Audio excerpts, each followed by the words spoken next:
أجمعين وعلى أمور الدنيا والدين والصلاة والسلام على أشرف الأنبياء والمرسلين سيدنا ومولانا محمد وعلى آله وصحبه أجمعين أما بعد. Yang saya takjubkan Abah Umi beserta keluarga dalam dan tak lupa kepada teman-teman santriwan santri putri Pondok Pesantren Al-Mawadah yang saya banggakan. Berdirinya saya di sini akan membacakan atau menceritakan sedikit kultum singkat tentang pedoman hidup. Pedoman hidup teman-teman sekalian apa ya? Al-Quran, Masya Allah. Betul sekali. Pedoman hidup kita yaitu Al-Quran. Al-Quran itu kitab suci bagi umat Islam seperti kita semuanya, yang diturunkan kepada Nabi Muhammad SAW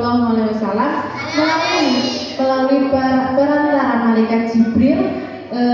Untuk ngapain? Untuk diapakan Al-Quran tersebut? Untuk menjadi petunjuk bagi orang-orang yang bertakwa dan beriman. Nah, adapun tidak hanya untuk petunjuk, tetapi penjelasan tentang petunjuk-petunjuk tersebut juga ada dalam Al-Quran, dan juga ada untuk membedakan antara yang hak dan yang batil. Nah, dengan Al-Quran kan keagungannya sungguh Masya Allah banget ya. Jadi sebaiknya kita sebagai umat Muslim, umat Islam, untuk menjadikan Al-Quran sebagai pedoman dalam kehidupan kita, seperti sendi-sendi dalam kehidupan. Sendi itu fungsinya untuk ngapain? Untuk menggerakkan tubuh kita. Nah, seperti Al-Quran juga untuk menggerak-gerakkan kehidupan kita. Seperti itu. Nah, Al-Quran juga memiliki banyak sekali keistimewaannya yang dapat menjadikan kita untuk mewajibkan melakukannya agar menjadi sebagai pedoman dalam kehidupan kita. Banyak sekali keistimewaannya, nanti saya akan sampaikan. Yang pertama yaitu Al-Quran sebagai petunjuk.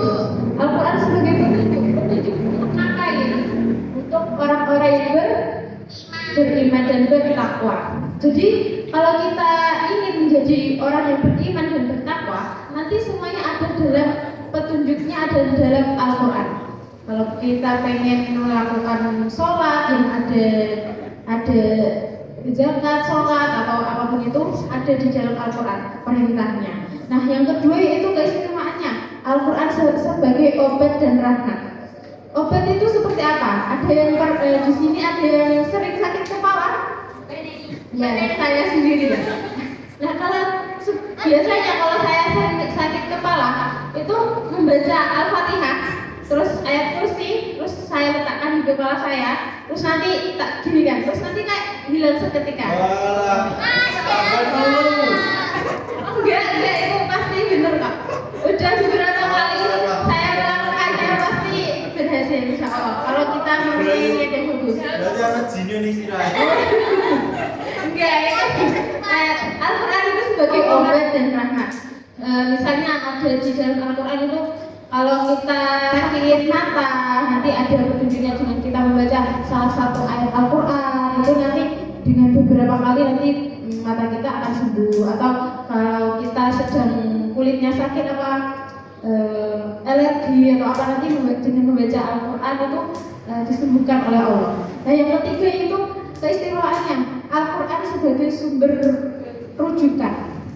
Rujukan itu seperti apa?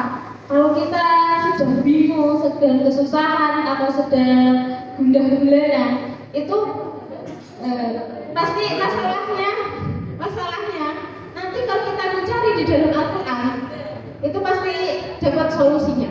Seperti misalnya kalau kita pengen merujuk tentang keadilan atau kesejahteraan, itu nanti ada dalam Al-Quran surat Al-Hujurat ayat 13. Dan kasih sayang dan belas kasih itu ada dalam Al-Quran surat Al-Isra ayat 23 sampai 24. Nah, ada banyak sekali rujukan-rujukan yang dapat dicari di dalam Al-Quran. Nah, yang keempat keistimewaannya yaitu Al-Quran sebagai cahaya. Cahaya itu fungsinya seperti apa, teman-teman? Menyinari. Sebagai penerang agar kegelapan itu menjadi terang. Jadi kalau kita seperti Al-Quran juga sebagai penerang dalam kehidupan kita agar mendapat petunjuk dari Allah, mendapat petunjuk yang benar-benar yang baik. Nah, yang kelima yaitu Al-Quran terjaga dari perselisihan. Perselisihan di dalam Al-Quran pasti isinya itu benar semuanya, tidak ada yang bohong, tidak ada yang hoax. Di dalam Al-Quran tidak ada yang hoax, pasti benar semuanya. Itu sudah dijamin oleh Allah Subhanahu wa taala. Nah, yang keenam itu Al-Quran dan kemuliaan suatu umat. Di dalam Al-Quran kita sebagai umat Islam itu sangat dimuliakan oleh Allah. Kita tidak sebagai umat Islam pastinya tidak diberatkan oleh sesuatu apapun melebihi batas kemampuan kita sendiri.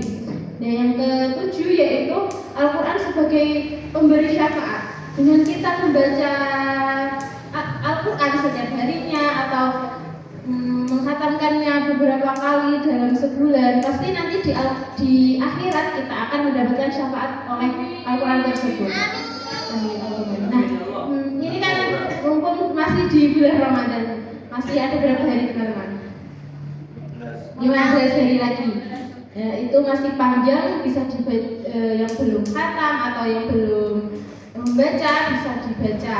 Terus Al-Quran sebagai penentram hati. Di sini ada yang kayak lagi suntuk hatinya terus membaca Al-Quran, pernah nggak? Pernah. Terus gimana? Nangis lah. Nangis. Jadi kayak langsung tentram, langsung plong mana? Apa? Langsung ngantuk. Itu berarti Allah memberikan kayak rasa kesel-kesel kurwa baik. Terus jadi kan kita membaca Al-Quran setiap harinya. Sebagai dengan kita membaca Al-Quran pasti kita akan menjadi tentram hati kita. Nah, yang ke-9 yaitu yang terakhir, terdapat kisah-kisah nyata yang di dalam Al-Quran sebagai pelajaran hidup kita. Jadi banyak sekali kisah-kisah di dalam Al-Quran yang dapat kita ambil sebagai pelajaran dalam kehidupan kita semuanya. Nah, itu semuanya adalah keistimewaan yang ada di dalam Al-Quran. Kalau kita menjalankannya pasti mendapatkan sebagai pedoman dalam kehidupan kita semuanya.